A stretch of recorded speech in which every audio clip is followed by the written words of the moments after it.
Ой, айналайын, қалайсың? Жақсы ма? Мен саған бір ертек айтып берейін. Жарай ма? Жақсы. Ал ендеше мұқият тыңда.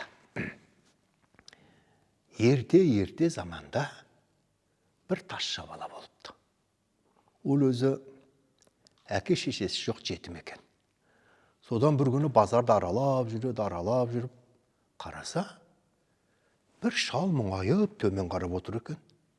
Тазша бала кеп қасына отырады. Шал қарап, «Ей, сен өзің не қылған баласың?» дейді. «Ендеше сен маған бала боласың ба?» деп сұрайды. «Жарайды» дейді тазша бала. Сөйтіп тазша баланы ертіп үйіне келеді. Бір күні асырап алған өгей әкесі тазша балаға, «Балам, ана бір ағаштың басында құстың ұясы бар. Сен маған сол ұядан құсты үркітпей, оған білдірмей, бір жұмыртқасын алып берші» дейді. «Жарайды» дейді тазша бала. Сөйтіп ағашқа шығып, құсқа білдірмей, жапырақтарын сылдырлатпай, ақырын барып, жұмыртқасын алып, әкеп береді әкесіне. Әкесі риза болып, бәрекелді. «Енді сен осы жұмыртқаны алып, қайтадан құсқа білдірмей орнына салып келе аласың ба?» дейді. «Жарайды» дейді. Сөйтіп тазша бала барып, білдіртпей жұмыртқаны орнына қояды. Оны көрген әкесі риза болып, бәрекелді. «Сен өзің бір ақылды болайын деп тұрған бала екенсің» дейді. Сөйтіп бір күн әкесі, «Балам, осы бір ауылдан әуірі бір сараң шал мен кемпір бар» дейді. «Өздері керемет бай, бірақ сондай сараң. Не өздері жарытып тамақ ішпейді, не жұртқа ештеңе бермейді. Және ең қызығы, жатқанда құрт пен сары майларын өздерімен бірге жастықтың астына тығып ұйықтайды» дейді. «Сен соның бір сары майын маған әкеп бере аласың ба?» дейді. «Жарайды» деп тазша бала түнде ақырындап кеп, ұйықтап жатқан екі сараңның екеуінің ортасына кеп жатады. Түн ортасында кемпірге шалдың дауысымен, «Ей, кемпір, әр қарап жатшы» деп. Кемпір шал екен деп теріс айналып жатады. Бір кезде шалға кемпірдің дауысымен, «Ой, оңбаған-ай, әр қарай жатшы менің» деп. Шал кемпір екен деп теріс қарап жатады. Осы кезде тазша бала жастықтың астындағы сармайды алып, үйінен шығып кетеді. Сөйтсе, жаңағы сараң байдың өзі де қу екен. Бірдеңені сезгендей орнынан тұрып, қараса, май жоқ. Осында анау шал мен кемпір бір тазша баланы асырап алды деп еді. Бұл не де болса соның қолынан келді. Мен саған көрсетейін деп, тез тұра сап, тазша баладан бұрын жүгіріп, үйіне кеп, тазша баланың асырап алған шешесінің дауысына салып, бір шелекті ұстатып, «Балам, майды маған беріп, мынау шелекпен су әкеп берші» дейді. Тазша бала, «Жарайды апа» деп шелектеп жүгіріп кетеді.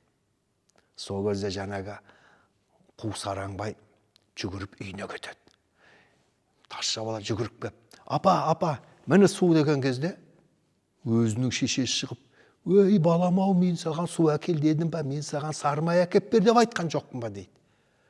Сонда тазша бала, «Қап, оңбаған сараңбай, алдаған екенсің, мен саған көрсетейін» деп, одан бетер жүгіріп тез үйіне барады да, байдың кемпірінің дауысына салып, алдынан шығып, «Ой, қайда жүрсің майыңмен қоса құрғыр, сенің анау бір қора қойыңды қасқырлар кеп қырып кетті ғой» деп алдынан шығыпты. Сонда сараңбай қолындағы сармайды кемпіріне лақтырып жіберіп, жүгіріп малын іздеп кетіпті.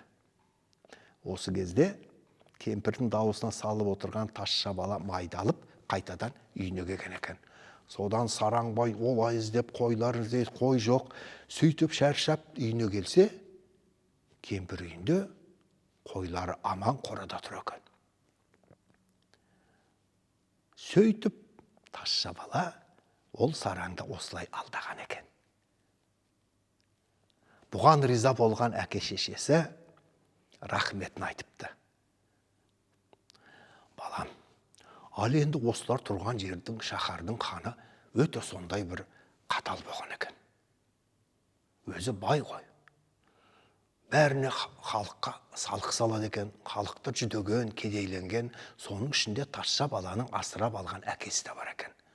Бұны білген тазша бала бір күні әкесіне: әке, сіз уайымдамаңыз, біз ханның өз алтынын өзіне қайтарамыз дейді.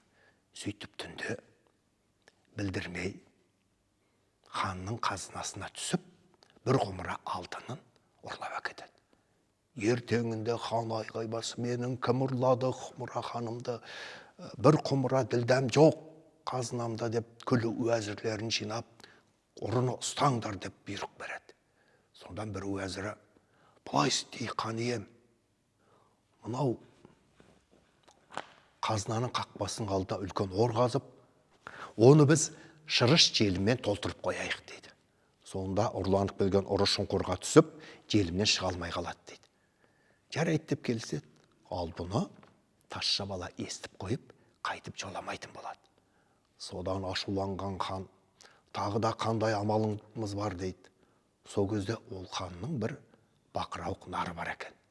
Жанына кім жақындаса болды, айғайлап бақырып, дауысы сондай ес шығарады екен. Сонда бір уәзірі: хан ием, осы нарды әкеп байлайық. Ұры кеп жақындаған кезде бұл айғайлап дауыс шығарады. Сол кезде біз оны ұстап аламыз дейді. Ал бұны тазша бала естіп қояды. Сөйтіп тағы да жоламай кетеді.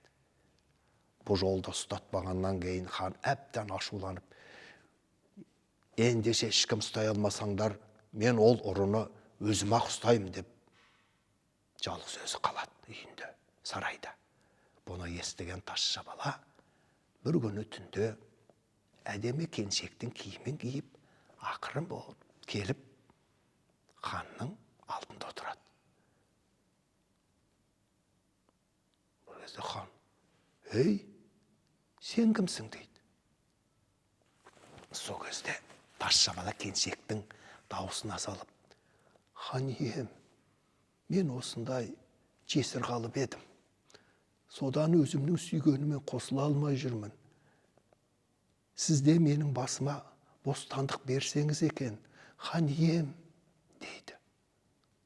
Сұлу келіншекті көріп қызығып кеткен хан: сен ендеше маған тий дейді.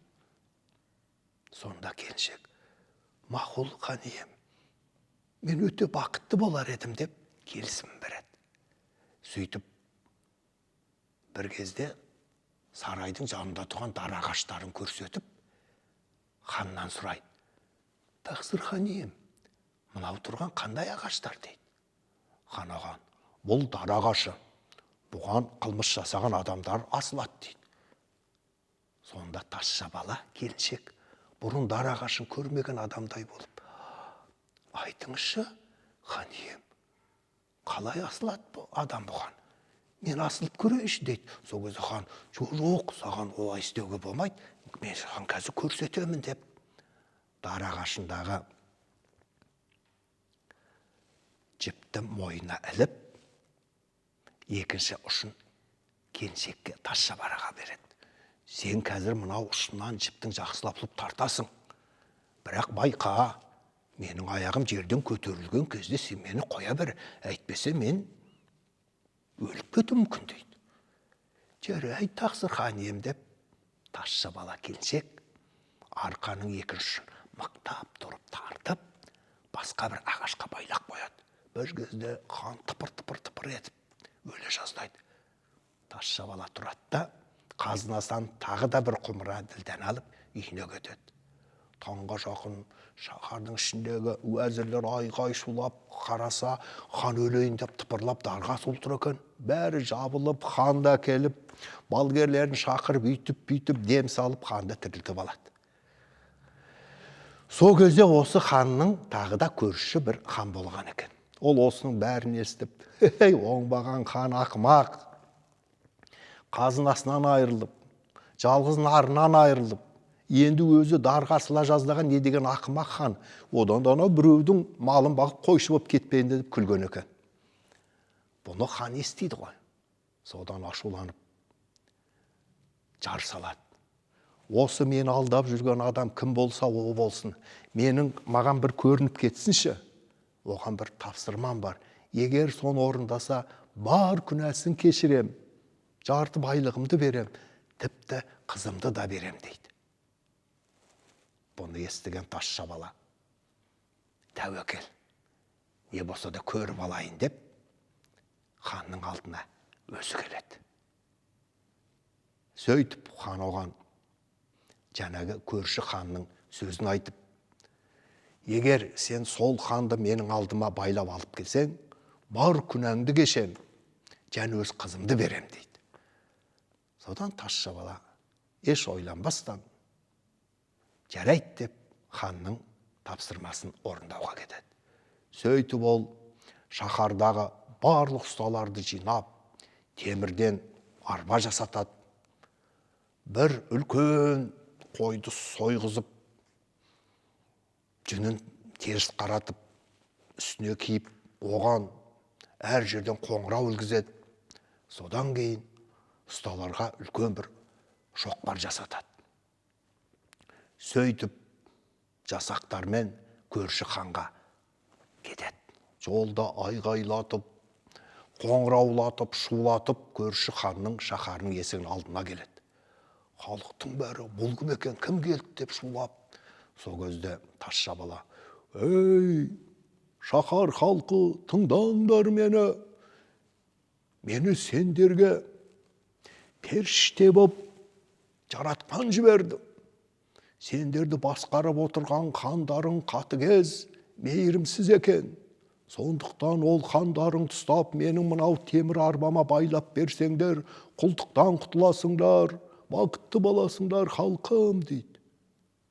Егер менің айтқанымды істемесеңдер, онда мен мынау шоқпарымды алып, қазір шаһардың қақпасын пыштын шығарып, ойран топырғып, шаһарларыңды жермен жексем етем деп айғайлайды. Бұны естіген шаһар халқы, не боқ болды, бұл кім болды, енді не істейміз деп ойланып ақырында жоқ болмайды. Одан да оңбаған жексұрын ханымызды байлап беріп, сөйтіп құлдықтан аман есен құтылайық деп, хандарын ұстап, байлап, тазшаның қолына береді. Сөйтіп тазша темір арбаға көрші ханды байлап, қоңыраулатып, дауылдатып, қайтып өзінің ханына келіп тапсырады. Содан хан тұтқын ханға қарап, «Иә, сен немене? Мені сыртымнан күліп, келемеждеп жүрушең, өзің қандай бұндай күйге түстің, а? Енді сен бұндай істі жасаушы болма. Көрдің ба? Менің елімде қандай ақылда адамдар тұратынын?» деп ханды босатады. Сөйтіп, екі хан тазша балаға риза болып, екеуі де қызым беріп, күйеу қылып, сөйтіп, екі хан да, екі ел де тату тәтті, бақытты ғұмыр кешіпті. Солай, осымен ертегіміз тәмам.